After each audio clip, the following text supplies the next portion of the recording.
हम एंटरप्रेन्योरशिप से शुरुआत करते हैं, ठीक है। और इसे 2 हिस्सों में डिवाइड करते हैं। पहला हिस्सा है एंटरप्रेन्योर्स वो ऑलरेडी एस्टैब्लिश्ड, मान लो वो एग्रीकल्चरल सेक्टर में है, मान लो वो फाइनेंशियल सेक्टर में है, मान लो वो मीडिया सेक्टर में। And the second category is जिन्हें actually AI related businesses start करने, एंड और जिन्हें कोई तो बिजनेस स्टार्ट करना है और उसमें एआई का एलिमेंट ठीक है लाने का सोच रहा है। ठीक है तो let's break down this entrepreneurship game first. ठीक है। तो जो आपने फर्स्ट कैटेगरी के लोग बोले, विच इज़ लोग जिनके बिजनेसेस इस्टेब्लिश्ड है, जिसमें मैं मान रही हूँ कि उनके ऑर्गेनाइजेशन के लिए गोल्स सेट है कि भैया मुझे ये ऑप्टिमाइज करना है, मेरे को या तो ज़्यादा पैसा लेकर आना है, मुझे ज़्यादा सोशल वेलफेयर करना है, मेरे को अपने कॉम्पिटिटर से बेटर करना है, कुछ भी उनके गोल्स एक ऑर्गेनाइजेशन लेवल पे गोल्स सेट है, उनकी स्ट्रैटेजी है। अब यहाँ पर क्या हो सकता है कि स्ट्रैटेजी जो है वो चेंज करनी पड़ेगी क्योंकि एआई आ गया है, क्योंकि आपके कॉम्पिटिटर्स भी एआई को अडॉप्ट कर रहे होंगे, ठीक है। तो हमें ये फिगर आउट करना है कि हमारी इंडस्ट्री में अभी कौन सी चीज़ें एआई में ऑलरेडी हो रही हैं, चाहे वो हमारी कंट्री में नहीं हो रही हैं, कहीं और हो रही हैं, बट कौन सी चीज़ें हो रही हैं, और क्या मैं वो एक टीम इनबिल्ट कैपेबिलिटी बिल्ड कर सकता हूँ कि नहीं कर सकता। अगर मैं फेयरली एडवांस हूँ तो मैं शायद इनबिल्ट कर सकता हूँ, मैं अपने लिए एक 4 लोगों की 10 लोगों की टीम बना सकता हूँ जो कि इस पे काम करेगी, जो कि एआई और डेटा पे काम करेगी। बट अगर मैं नहीं भी हूँ इतना एडवांस, तो क्या मैं किसी कंसल्टेंट को हायर कर सकता हूँ एट दिस स्टेज जो मुझे गाइड करेगा ऑन एआई अडॉप्शन, कि मेरे कौन से स्टेज ऑफ द कंपनी पे या कौन से वर्टिकल ऑफ द कंपनी में मुझे अभी इमिजिएटली एआई की रिक्वायरमेंट है, मैं उसे कैसे इनकॉर्पोरेट कर सकता हूँ, वो मेरे गोल से कैसे अलाइन है। That is my first category of people. My second category of people is people who are starting out on entrepreneurship. To them I say go wild. Think about the wildest application that you can think about. I will not say still think about foundational model building, because as a new entrepreneur you want to perhaps dip your feet into something जिसमें बहुत ज़्यादा initial investment की ज़रूरत नहीं है। Foundational models बनाने में initial investment बहुत हाई है, बट अगर मैं यूज़ केसेस बना रही हूँ तो जैसे आपने बोला 20,000 रुपये महीना डाल के क्या मैं वो यूज़ केस बना सकती हूँ इतना कि मैं फंडिंग उठा सकूँ। मैंने एक इम्पॉर्टेंट प्रॉब्लम आइडेंटिफाई करके अगर उसके लिए एक अच्छा AI बेस्ड टूल या एजेंट बना दिया, तो क्या मैं उसको डिस्प्ले कर एज माई, जिससे बोलते हैं कि मेरा मिनिमम वायबल प्रोडक्ट की एक यूजेबल मैंने प्रोडक्ट बना के क्या मैं फंड्स रेज कर सकता हूँ कि नहीं कर सकता। या जो मेरी फर्स्ट कैटेगरी वाले की कंपनी थी, क्या मैं उसकी कोई प्रॉब्लम सॉल्व कर सकता हूँ और जाके उसको पिच कर दूँ कि भैया मेरे को एक्वायर कर लो या मेरे को फंड्स दे दो। आप बेसिकली ये कह रहे हो कि डेफिनेटली टेक एलिमेंट होना चाहिए हर किसी के बिजनेस में। करेक्ट। अभी 2 एडिशनल सवाल है। पहला एक बहुत कंट्रोवर्शियल सवाल है from a careers perspective, because I know it creates a lot of debate online. ठीक है, कुछ लोग कहते हैं कि यार कोडर्स का टोटल वर्क रिड्यूस हो रहा है क्योंकि एआई की कोडिंग कैपेबिलिटीज बढ़ रही हैं। बहुत सारे ऐसे कोडर्स हैं जो ऑफेंड हो जाते हैं इससे। जितना मैंने जाना है कुछ एआई पॉडकास्ट को देखकर, मैं ये समझाऊं कि आप शायद कोडर्स को कभी रिप्लेस नहीं कर पाओगे, but coders might turn into highly skilled workers who will be able to output a lot more code with the help of AI. Of course. इसी यही सेंटेंस कंट्रोवर्शियल है, मतलब it created controversy in social media. मैं buy कर रही हूँ आपकी बात। It is a controversial statement and I want to break it down a little bit, ठीक है। तो जिन कैपेबिलिटीज़ की आप बात कर रहे हो इनको बोलते हैं को पायलट्स। तो जैसे कि माइक्रोसॉफ्ट का 365 जो कि जिसका कि हम यूज़ करते हैं प्रेजेंटेशन और एक्सेल और वर्ड डॉक्यूमेंट जो हम पुराने से यूज़ करते आ रहे हैं, उसके साथ भी एक को पायलट आ गया है। उसी तरह से पाइथन और ये सो जब लैंग्वेजेस जिनमें कोड लिखे जाते हैं इनके साथ भी को पायलट्स आ गए हैं। अब को पायलट होने का मतलब ये नहीं है कि वो खुद पायलट है। को पायलट होने का मतलब यही है कि आप उसे बता रहे हो कि क्या करना है और वो कर पा रहा है। कभी आप उसे थोड़ी टेक्निकल लैंग्वेज में बता रहे हो और कभी आप उसे इंग्लिश में बता रहे हो कि क्या करना है, और वो आपके लिए आपको ऑप्शंस दे रहा है कि ऐसे कर लो, ऐसे कर लो, ऐसे कर लो। अब मैं खुद पिछले 15 साल से डिफरेंट लैंग्वेजेस में कोड करती आई हूँ, तो इनिशियली मुझे भी थोड़ा इनहिबिशन था कि अरे मतलब ये तो मेरा हार्ड स्किल था जो मैंने बहुत सालों के से लर्न किया था, तो अब उसका रिप्लेसमेंट इन अ वे तो नहीं आ रहा है। बट एक ऑब्जर्वेशन है यहाँ पे, ठीक है। तो मुझे ऐसा लगता है कि coding even though hard skill है, it is equally a science as it is an art. Now what do I mean by that? जो syntax होता है कि कोड को कैसे लिखना है कि एरर ना आ जाए कोड के अंदर, वो तो साइंस होता है, लेकिन कोड को डिज़ाइन कैसे करना है, कोड ऑप्टिमाइज्ड कैसे होगा, what do I mean by that, कम से कम मेमोरी के अंदर, कम से कम मेमोरी यूटिलाइजेशन में कोड वही कर दे जो मैं करवाना चाहती हूँ, या वो कोड 600 लाइन में भी लिखा जा सकता है बट मैंने 300 में सेम टास्क करा दिया. ये जो होती है ये कला है. हाँ, कौन सा डेटा लेकर आना है, कौन से वेरिएबल्स लेने हैं, जैसे कि मैं बहुत डेटा साइंस लैंग्वेज बोल रही हूँ यहाँ पे, पर कौन सा वेरिएबल सबसे ज़्यादा इम्पॉर्टेंट है, उसका कॉन्टेक्स्ट क्या है, बिजनेस के लिए वो क्या मीन करता है, ये बहुत आर्ट है, ये साइंस नहीं है. तो वो मुझे नहीं लगता है कि कोपायलट अभी कर सकता है. उसके लिए coders still are very very important, right. वो शायद उनको कोडर बोल के अपने आप को ही अंडर वैल्यू कर रहे हैं. They should now think of themselves as code architects और कोड डिज़ाइनर्स. मैं जब कॉलेज में थी हमें हर चीज़ का सिंटेक्स याद करना पड़ता था क्योंकि गूगल नहीं कर सकते थे. उनको अब नहीं है वो रिक्वायरमेंट, उनको ये सोचना कि और बेटर चीज़ें कैसे करें. तो मेरे हिसाब से जो आपने बोला कि उनका आउटपुट बहुत ज़्यादा बढ़ जाएगा, मुझे लगता है उनका आउटपुट भी बढ़ेगा बट एफिशिएंसी भी बढ़ेगी, और एफिशिएंट कोड्स जो कि कम मेमोरी कंज्यूम करें, स्पेशली एआई स्पेस में. ओके, मैं एंटरप्रेन्योरियल हूँ, मेरे दिमाग में बहुत सारे सॉफ्टवेयर आइडियाज़ हैं, मुझे 10 अलग टाइप की एप्स बनानी है. मैंने ज़िंदगी में कभी कोडिंग नहीं करी है, पर मैं जानता हूँ कि मेरी प्रॉम्प्ट इंजीनियरिंग स्किल्स तोड़ है. मैं बहुत सही कम्युनिकेटर हूँ and what I am able to visualise I am able to put into the prompt engineering. और मेरे जैसे बहुत लोग हैं दुनिया भर जिनको कोडिंग नहीं आती है बट प्रॉम्प्ट इंजीनियरिंग सीख लेंगे. क्या 1-2 साल बाद मैं खुद की एप्स बना पाऊंगा? अभी बना सकते हो 1-2 साल में. क्यों? There are so many no code और low code app creation tools जो कि आप अगर प्रॉम्प्ट इंजीनियरिंग अच्छे से करो तो आप वो टूल्स को लर्न कर सकते हो. Right. So, for example, Bubble.io is one of the tools that we also teach our students at Masters Union, right?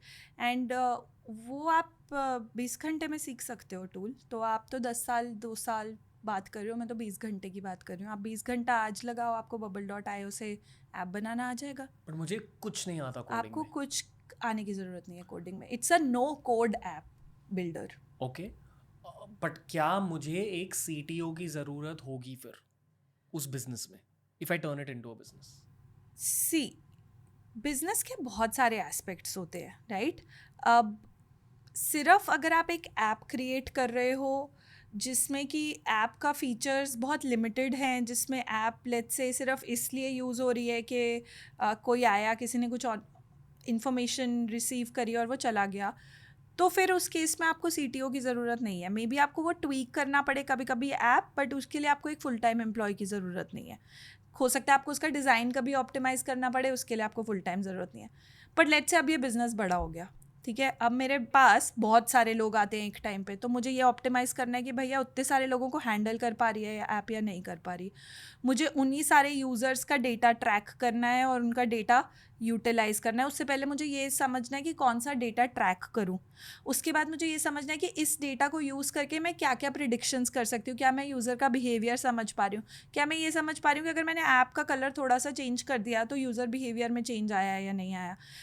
हो सकता है उस ऐप में मैं उसके बाद एडवर्टाइजमेंट्स लाना चाहती हूँ, तब मुझे CTO की डेफिनेटली ज़रूरत है. गेम्स बना सकता? बहुत बेसिक गेम्स बना सकते हैं, बट गेम्स बनाने में क्या होता है कि बहुत ज़्यादा विजुअल एलिमेंट्स जो होते हैं उनके लिए हमें टेकीज़ की ज़रूरत इसलिए पड़ती है क्योंकि अभी गेम्स भी जो है वो बहुत एडवांस हो गई हैं, बहुत लेयर्स पे वो विजुअल्स क्रिएट होते हैं. इट्स ऑलमोस्ट अभी हमने वर्चुअल रियलिटी कंबाइन करना शुरू कर दिया है, ऑगमेंटेड रियलिटी इंटीग्रेट करना शुरू कर दिया. तो वो वाला डिज़ाइन बनाने के लिए आपको कोई ऐसा इंसान चाहिए जिसको ये समझ में आता हो कि मूवमेंट्स कैसे होनी चाहिए. तो आप सिंपल गेम तो बना सकते हो, बट उसे एंगेजिंग बनाने के लिए, ऐसे बनाने के लिए कि लोग एडिक्टेड रहें और खेलते रहें, which is the purpose of let's say a company that is operating in the gaming space.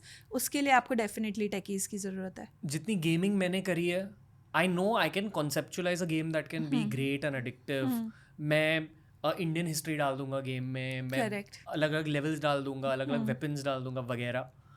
पर ये सब आइडियाज़ हैं. How far are we from a reality where मेरे ideas as a content creator एक गेम में, एक advance level game में बदले? It will be any form of gaming right is a layered structure, ठीक है. तो आप क्या कर सकते हो कि एग्जिस्टिंग गेम्स की जो लेयर्स हैं, लेट्स से आपने इंडियन कॉन्टेक्स्ट में कुछ सेट करना है और कोई गेम है जिसकी एग्जिस्टिंग लेयर है, आप वो वाली वर्चुअल रियलिटी लेयर उठाकर उसके ऊपर मॉडिफिकेशंस कर सकते हो थ्रू एन इंजीनियर, राइट, जिसके अंदर आपको एक्चुअली उतना एफर्ट नहीं करना पड़ेगा क्योंकि आपका बेस फाउंडेशन एकदम रेडी है. आप सिर्फ ऐड कर रहे हो न्यूएंसेस, आप बता रहे हो कि लेवल अप कैसे होगा, आप ये सब ऐड कर रहे हो कि कौन से वेपन्स आएंगे एक्सेट्रा एक्सेट्रा. GTA पता आपको? हाँ. GTA 6 अब रिलीज हो रही है, पर मुझे मायामी में GTA 6 नहीं खेलना, मुझे मुंबई में खेलना है. हाँ, तो आप कर सकते हो वो तो सिर्फ एक कॉन्टेक्स्ट लेयर है, उसको तो बहुत आसान है करना, उतना बहुत डिफिकल्ट नहीं है. मतलब ये इनकॉर्पोरेट करना मुश्किल नहीं होता है, स्टोरी लाइन्स इनकॉर्पोरेट करना मुश्किल होता है गेमिंग डिज़ाइन के अंदर. नुआंसेस लाना कि एक्सप्रेशन सही रहे, मूवमेंट क्लीन रहे, ये वाली चीज़ें इंपॉर्टेंट होती हैं, ठीक है. हमारे लिए इम्पॉर्टेंट होता है कि फील कैसी आ रही है जो इंसान गेम खेल रहा है उसको, right. The person who's playing the game should want to continue to play the game, and उसके लिए सिर्फ मुंबई का कॉन्टेक्स्ट देना मे बी इनफ ना हो, मे बी उसके साथ और चीज़ें करनी पड़े आपको जो कि कॉन्टेक्चुअल हो, राइट.